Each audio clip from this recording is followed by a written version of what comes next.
Mentes en transición. Salud mental en el siglo de la identidad. Capítulo 1. La era de la identidad infinita. Es medianoche. Irene, 16 años, desliza el dedo por la pantalla.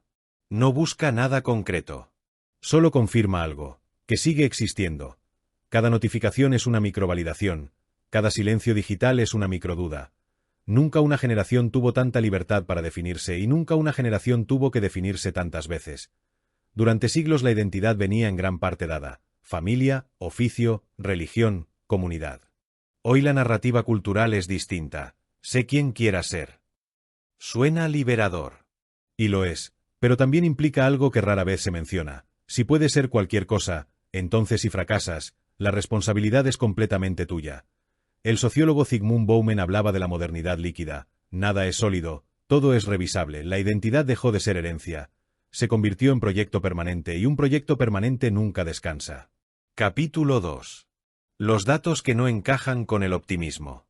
Entre 2011 y 2021, en Estados Unidos, los indicadores de tristeza persistente y pensamientos suicidas en adolescentes aumentaron de forma significativa, especialmente en chicas adolescentes. En España, tras la pandemia, los informes de salud pública reflejaron un aumento notable de síntomas de ansiedad y depresión en jóvenes.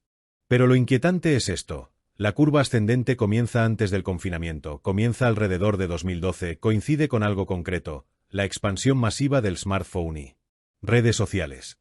No es prueba absoluta de causalidad, pero la correlación es consistente. La psicóloga Jan Tvenge observó que la generación nacida después de 1995 muestra más síntomas depresivos a la misma edad que generaciones anteriores. La pregunta no es si la juventud es más débil, la pregunta es: ¿está creciendo en un entorno neurológicamente más exigente? El cerebro humano no evolucionó para recibir evaluación constante de cientos de personas, pero ahora la recibe. Capítulo 3. Orientación, identidad y presión pública. Marcos tiene 17 años. Explora su orientación sexual. Encuentra comunidades online que le apoyan. Eso reduce soledad. Eso es positivo. Pero también siente presión por definirse con precisión absoluta. Etiqueta. Subetiqueta. Microidentidad. En otras épocas, la exploración ocurría en círculos pequeños. Hoy ocurre ante una audiencia. La diversidad no es el problema. La sobredimensión pública constante puede serlo. Cuando la identidad se convierte en declaración permanente, cualquier cambio parece traición. La adolescencia necesita margen para equivocarse. Internet no siempre concede ese margen. Capítulo 4. Terians y la búsqueda simbólica de pertenencia. Una chica publica que se identifica simbólicamente con un lobo. Muchos se burlan. Otros la apoyan. Pero detengámonos. La pregunta no es si es un lobo. La pregunta es qué representa el lobo. Tal vez independencia, tal vez comunidad selectiva, tal vez fuerza. Cuando las estructuras tradicionales pierden peso, surgen identidades simbólicas alternativas. No es nuevo en la historia humana. Lo nuevo es la escala digital. El riesgo no es imaginar. El riesgo es sustituir adaptación por identidad rígida. La salud mental necesita integración, no fragmentación.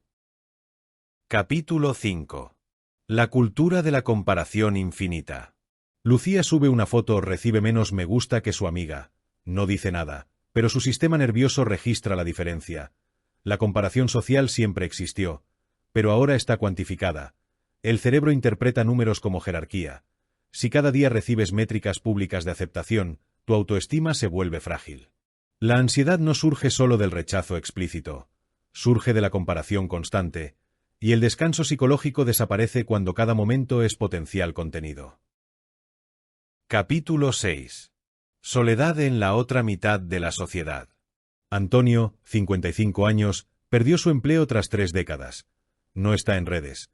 No debate identidades, pero siente que ya no hace falta. En Reino Unido se creó incluso un Ministerio de la Soledad tras detectarse millones de personas en aislamiento crónico. En España, estudios reflejan que un porcentaje significativo de adultos mayores declara sentirse solo con frecuencia. La soledad aumenta riesgo de depresión y deterioro cognitivo. Las generaciones jóvenes sufren por sobreexposición, las mayores por invisibilidad. Ambas carecen de algo común: tejido comunitario estable. Capítulo 7.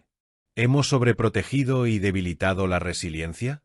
Pregunta incómoda. En muchos hogares, el error infantil se interviene de inmediato. Menos juego libre, más supervisión. menos conflicto directo, más mediación adulta. La intención es proteger, pero el cerebro aprende resiliencia a través de pequeñas frustraciones manejables. Si el fracaso no se experimenta temprano, el fracaso adulto puede resultar devastador. No es culpa individual de padres. Es clima cultural de miedo amplificado, pero las consecuencias psicológicas son reales. Capítulo 8. Polarización y miedo a hablar. Álvaro, 21 años, evita opinar en clase, no quiero que me etiqueten.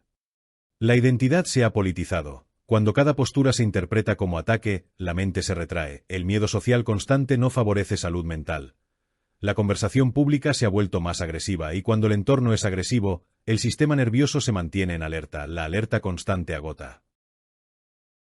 Capítulo 9. El vacío existencial moderno. Mercedes, 63 años, enviudó. No es estar sola lo que pesa, dice, es no sentir que soy necesaria. Viktor Frankl hablaba del vacío existencial.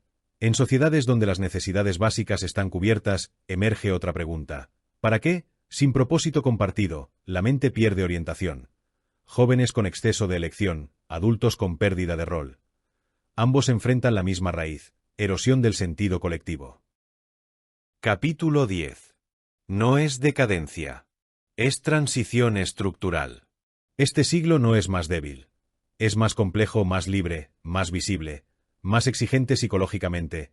La mente humana necesita pertenencia real, identidad flexible, desafíos progresivos, comunidad física, sentido compartido. No necesitamos menos libertad. Necesitamos más estructura emocional. No necesitamos negar diversidad. Necesitamos integrar diversidad con estabilidad. La salud mental no mejorará solo con terapia individual. Mejorará cuando reconstruyamos comunidad. Porque el ser humano no enferma solo en su cerebro. Enferma cuando el entorno deja de sostenerlo y este siglo aún está aprendiendo cómo sostener a quienes viven en él.